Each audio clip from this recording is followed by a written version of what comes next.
Hello प्रिय विद्यार्थियों, good afternoon.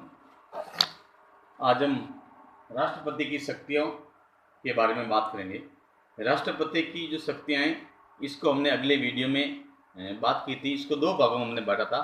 एक तो सामान्यकालीन शक्तियाँ और दूसरी है संकटकालीन शक्तियाँ। सामान्य शक्तियाँ के बारे में हमने अगले वीडियो में बातचीत की थी। उसके बाद में हमने बातचीत प्रारंभ की थी संकटकालीन शक्तियों के बारे में। संकटकालीन शक्तियों के बारे में हमने पहली जो शक्ति है, इसमें आर्टिकल 352 में जो युद्ध बाहरी आक्रमण या सशस्त्र विद्रोह की जो स्थिति है, उसके बारे में बातचीत की थी। तो इसमें हमने ये समझाने का प्रयास किया था कि देश का जब मूल संविधान लिखा गया था, तो मूल संविधान में आर्टिकल 352 में क्या प्रावधान था।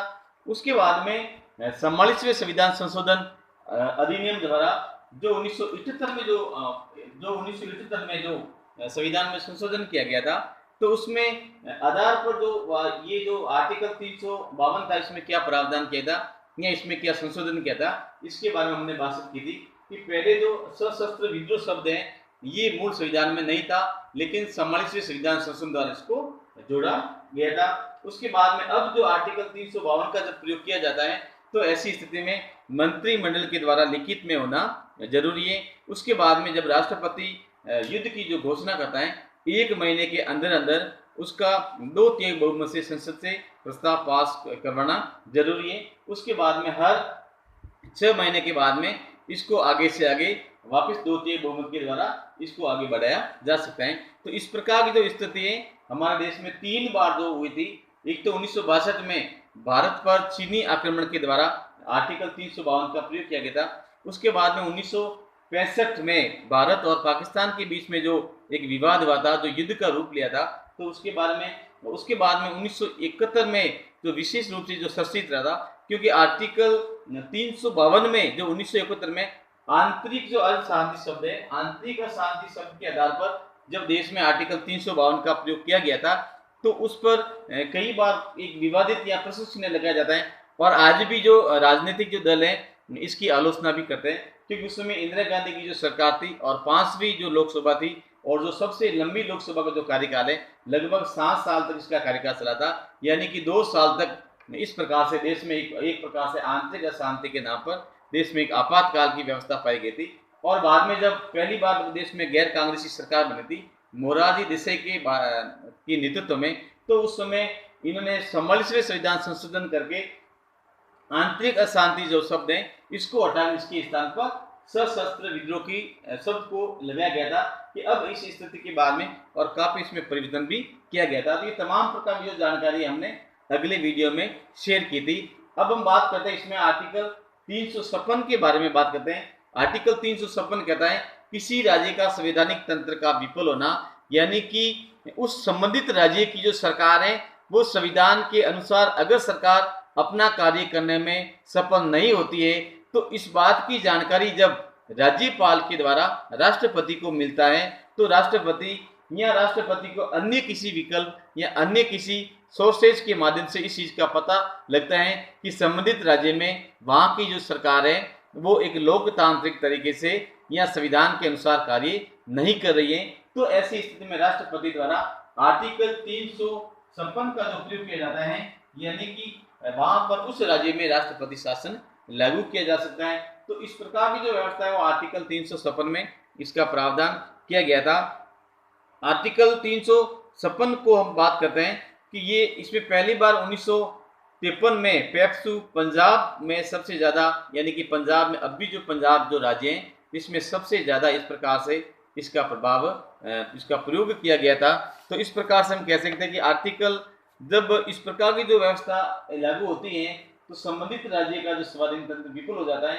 तो ऐसी स्थिति पर वहां की जो सरकार है वो सस्पेंड हो जाती है, और वहां का तमाम प्रकार की जो एक कार्य होता है, वो राष्ट्रपति के नेतृत्व में होता है, और राज्यपाल एक राष्ट्रपति का प्रतिनिधि के रूप में उस राज्य की एक संवैधानिक तरीके से सरकार को संचालित करता है। तो इस प्रकार से हम इसमें बात करते हैं। और हम अगर राजस्थान के बारे में बात करें, तो इसमें 356 का जो प्रयोग है वो राजस्थान में इसमें अब तक जो 4 बार जो इसमें इसका प्रयोग किया गया था।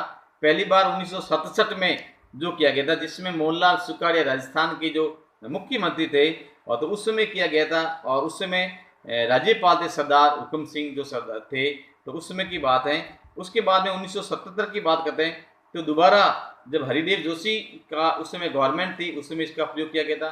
उसके बाद में तीसरी बार 1980 में राजस्थान के मुख्यमंत्री भैरव सिंह शेखावत थे, तो उस समय भी ये जो है वो राजस्थान में आर्टिकल 356 का जो प्रयोग किया गया था। उसके बाद में 1992 में आप देखते हो कि 1992 में जो बाबरी मस्जिद का भी मुद्दा हुआ था, तो उस समय जो राजस्थान में भैरव सिंह जी की जो सरकार थी, तो उस समय भी इस प्रकार से हम कह सकते हैं कि आर्टिकल 356 का प्रयोग किया गया था। तो आर्टिकल जो 356 का जो प्रयोग है, वो अब तक राजस्थान में भी 4 बार इसमें इसका प्रयोग किया गया है। विद्यार्थी ध्यान रहे, आर्टिकल 356 का प्रयोग राष्ट्रपति तभी करता है जब किसी राज्य की सरकार वहाँ के संविधान के अनुसार अगर सरकार संचालित नहीं होती है, तो ऐसी स्थिति में इस प्रकार की व्यवस्था का प्रावधान किया जाता है। और आर्टिकल 356 की जो बात करते हैं कि राज्य में जो राष्ट्रपति जो शासन है, इसमें अधिकतम इसकी जो अवधि है वो 3 वर्ष है। कई बार एग्जाम में प्रश्न आता है, इसकी जो अधिकतम अवधि है वो कितनी है, वो 3 वर्ष है। यानी कि 3 वर्ष से ज्यादा इस प्रकार इससे नहीं रखा जा सकता है। और आर्टिकल 356 का जो पहली बार जिसका प्रयोग है वो पेप्सू यानी कि पंजाब में जिसको लागू किया गया, पंजाब में इसको लागू किया गया था, और पंजाब में सबसे ज्यादा इसको आर्टिकल 356 का प्रयोग है। हालांकि आर्टिकल 356 कई बार एक विवादों में भी रहा हुआ है, क्योंकि जब सरकारें बनती हैं तो अगर हम इतिहास की पुरानी बातों की अगर गौर करते हैं, तो आर्टिकल 56 का दावा करते हैं, तो उसमें कई बार जो जैसे अगर किसी एक दल की अगर डोमिनेंट गवर्नमेंट होती है, एक दल की अगर पूर्ण बहुमत में जो सरकार होती है, तो ऐसी स्थिति में कई बार आर्टिकल 356 का दुरुपयोग भी और देखने को मिलता है। और कई बार जो इसके विपक्ष हैं इसको एक आलोचना के रूप में भी इसको देखते हैं। तो इस प्रकार हम देखते हैं कि आर्टिकल 356 है राज्यों में संवैधानिक तंत्र का विफल होना है।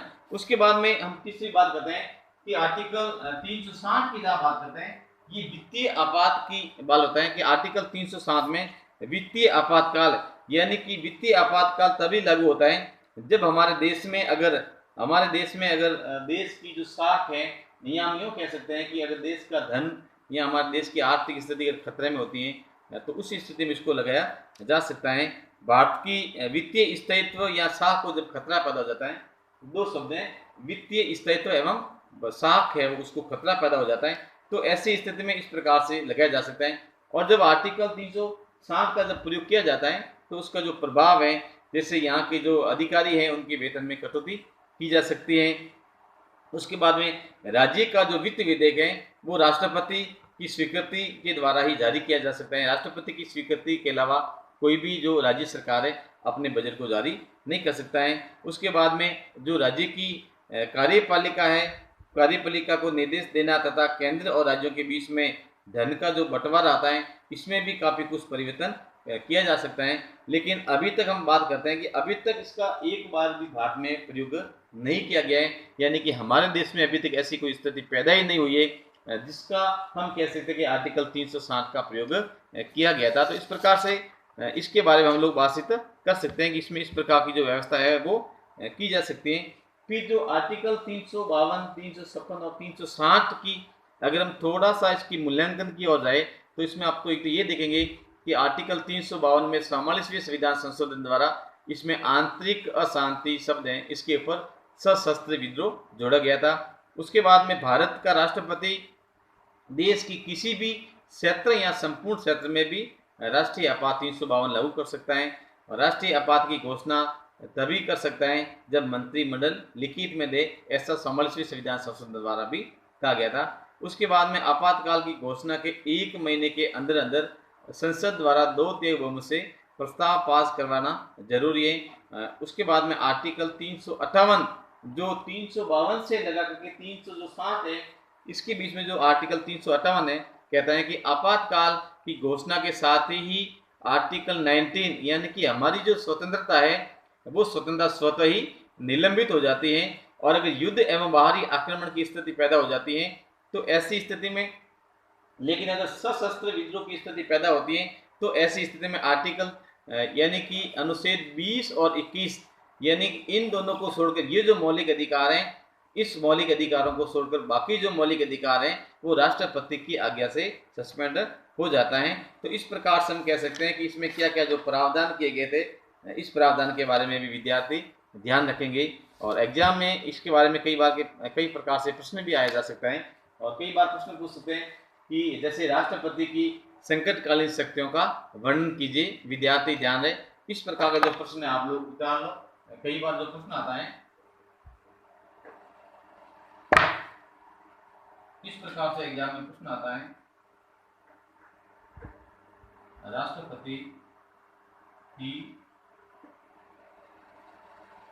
संकटकालीन शक्तियों का वर्णन कीजिए। ठीक है, राष्ट्रपति की जो संकटकालीन शक्तियां हैं उनका वर्णन कीजिए। इस टाइप के प्रश्न भी एग्जाम में कई बार आते हैं। तो ठीक है विद्यार्थी, आप लोग समझ गए होंगे। इस प्रकार से ये हमारा जो राष्ट्रपति वाला जो टॉपिक है ये टॉपिक पूरा हो गया है। अगले वीडियो में हम अलग से संसद के बारे में या मुख्यमंत्री वाले टॉपिक के बारे में बातचीत करेंगे। धन्यवाद।